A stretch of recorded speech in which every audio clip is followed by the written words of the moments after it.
Jerzech Gamp.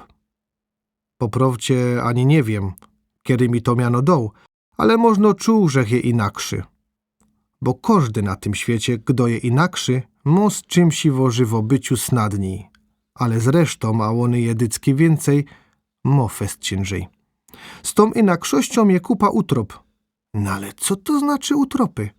One istnieją ino we świecie od ludzi. Do zwierząt to są sytuacje. A ja się nauczą, że kiedy o sytuacji za moc medykujesz, to nie będziesz w ten dzień pojedzony. Wydawnictwo Silesia Progress przedstawia.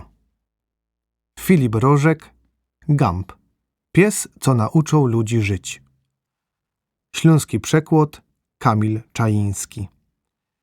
Reżyserio a realizacjo audiobooka Sergiusz Brożek.